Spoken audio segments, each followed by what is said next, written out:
Scarlet Witch, issue number 7. That's right, folks. This book continues to go in a fun and interesting direction. I'm glad it exists, and I'm glad it exists in this format because it's just kind of like one and done stuff right now. I think that's really cool. We had an issue last time about Agatha. Before that, Wanda teamed up with Daredevil. In this issue, she's hanging out with all of her kids, including her new kid. I say new kid, it's not like her biological kid. It's a student. Issue 6, Agatha was like, hey, this kid found me. Her name's Amaranth, and she's special. If she touches a magic thing, it takes away magic's power, so magic no longer exists in that person. You should train her though, Wanda. You're a good teacher now, or something. So here's a new Scarlet Witch character to play with. That's fun. That's cool. I mean, she's got 2 twin boys. Why not add a new young girl to that mix, I guess. I understand the idea for it, so go for it. Do it, see what we got. And this issue is pretty fun. I think this whole run has been really interesting, and this issue, it's pretty good. I do like it. I don't think it's my favorite off of the run, but I like what we're doing here.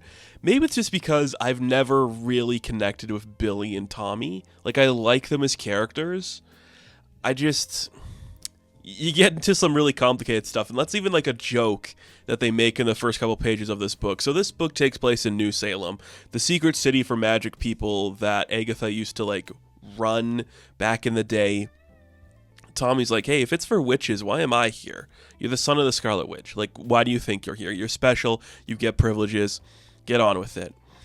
And Amaranth is talking to Billy about their complicated history. She turned her father mad, and he went insane. And Billy's like, cool.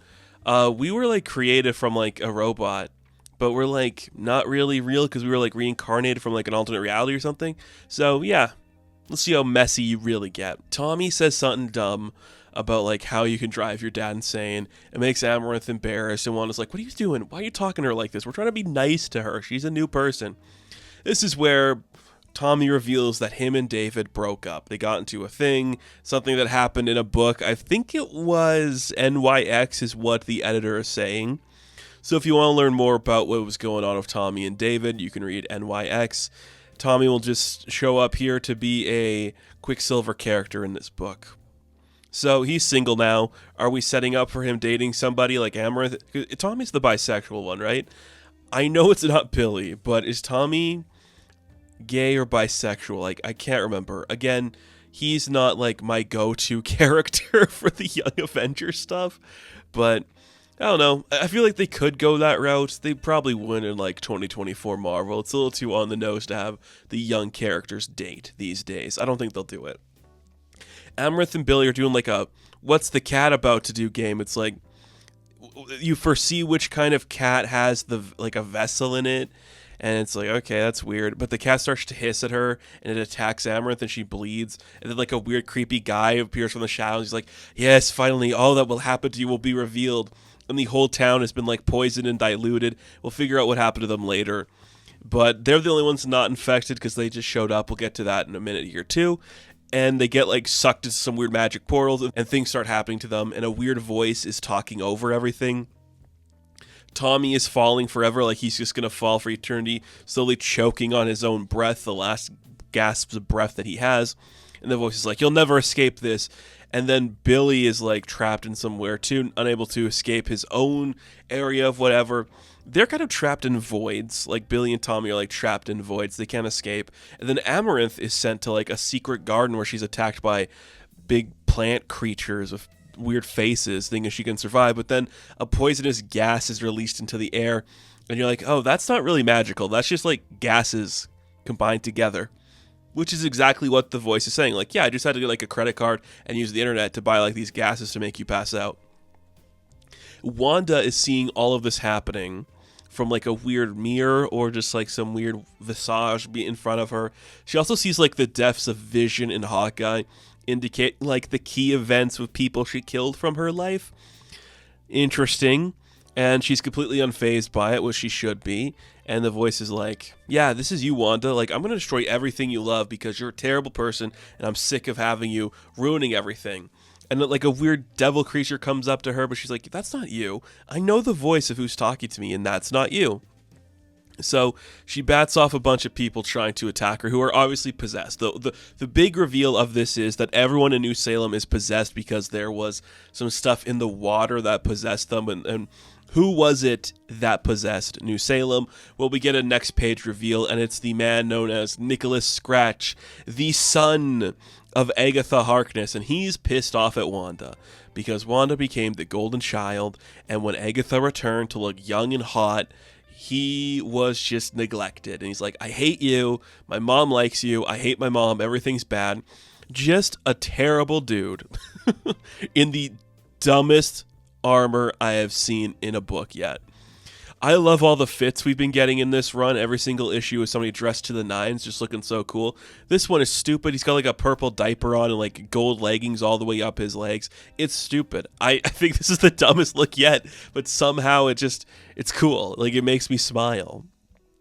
Swan is like, would you just stop like using me as an excuse for your own bullshit against your mother? What do you think that's going to accomplish? Because she likes me more? That's stupid.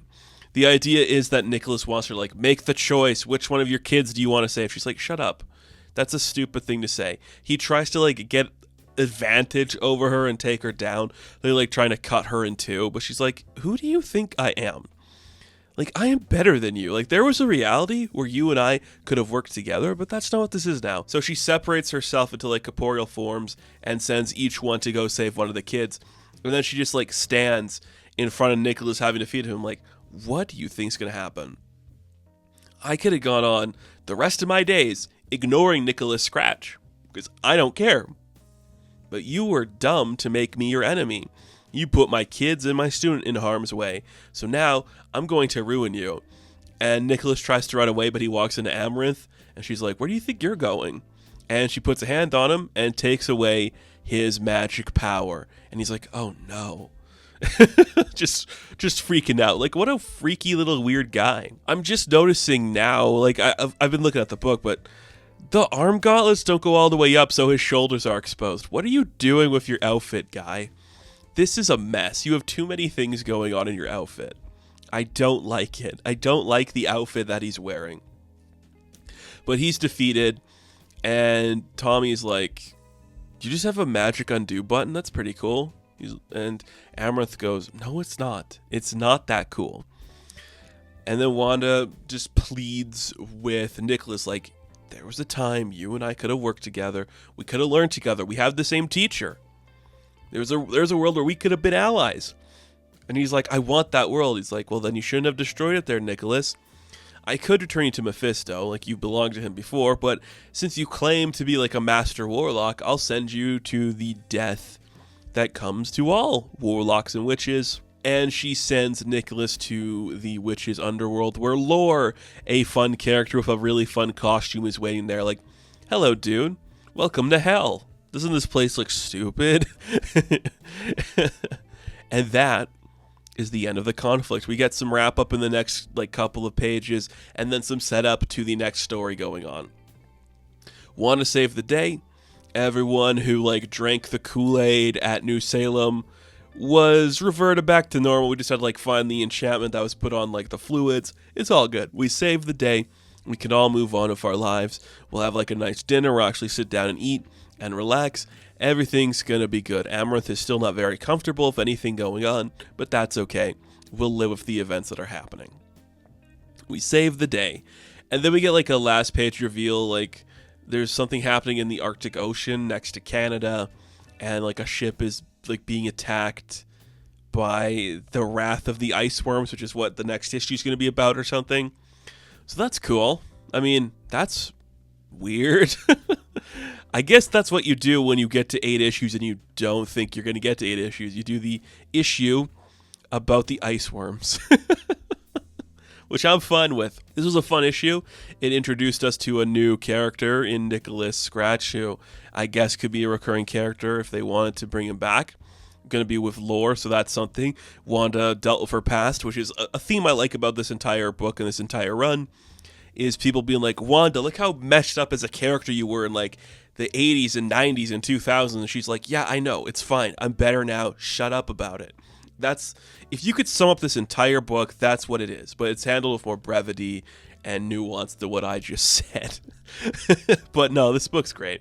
Continues to be fun. I have a great time every time I read it. So I'm happy. I'm happy we're still getting this going. So Scarlet Witch issue number 7. I am going to give an 8 out of 10. Now, thank you all for watching this review. Be sure to like and subscribe to the channel. As always, you can check me out on Instagram, TikTok, and Twitter. And of course, I will catch you in the next one. Have fun. Stay safe. Good luck.